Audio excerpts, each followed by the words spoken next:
नाव आम्ही इयत्ता 12वी बँकिंग. आमच्या ग्रुपचं नाव आहे हिरकणी ग्रुप. माझं नाव नेहा देसाई. तर आज आम्ही येथे आपल्यासाठी आपल्या आरोग्यासाठी रानभाज्या या अत्यंत पोषक आहे. तसेच रानभाज्या पाहायला गेलं तर बाहेर जसं विकत घ्यायला गेलं तर त्यांचा दरही खूप असतो, कारण त्या अत्यंत पोषक अशा आहेत. तर आम्ही आज येथे शेंगवे, फारंगीची भाजी, पाटलीची भाजी आणि केळफूल जी भाजी कोकणात खाल्ली जाते या भाज्या बनवलेल्या आहेत. माझं नाव साक्षी विक्रम पवार. मी इलेक्ट्रिकल टेक्नॉलॉजीची विद्यार्थिनी आहे.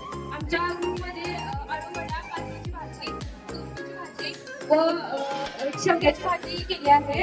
पातळीची भाजी ही जमिनीला असते, आपल्याला शेताच्या बाजारामध्ये किंवा आपल्या परिसरामध्ये भेटू शकते. आणि आळूवड्या आपल्या परिसरामध्ये असतात, त्या अत्यंत सोप्या पद्धतीने बनवता येतात. पातळीची भाजी जमिनीला असल्यामुळे ती आपल्याला खूप शरीरासाठी उपयोगी असते. आळूवड्या हा शेवग्याची भाजी आपण खूप सोप्या पद्धतीने करू शकतो.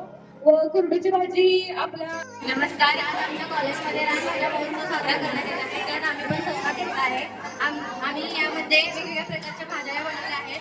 त्यामध्ये वडी, आळूची वडी, पातळीची भाजी, परत शेवग्याची भाजी, आंबाडीची भाजी, अशा वेगवेगळ्या प्रकारच्या भाज्या आम्ही बनवल्या आहेत. आंबाड्याच्या भाजीमध्ये ए, बी, सी विटॅमिन असतं. वडीची भाजी ही आरोग्यासाठी खूप चांगली असते.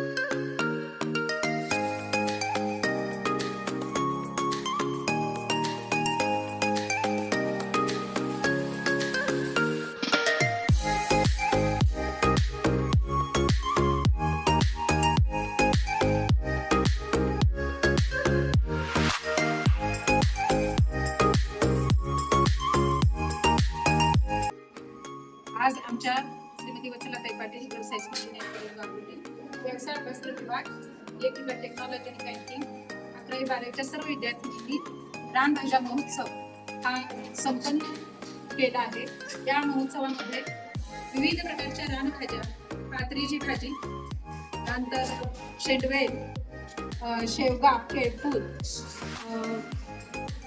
उंदराची कान अशा गमती नावं असलेल्या भाज्यांची सुद्धा रेसिपी करून आणलेली, त्याचा आस्वाद सर्व शिक्षक, शिक्षकेतर स्टाफ आणि आमच्या प्राचार्यांच्या प्रोत्साहनाने हा महोत्सव संपन्न झाला आहे.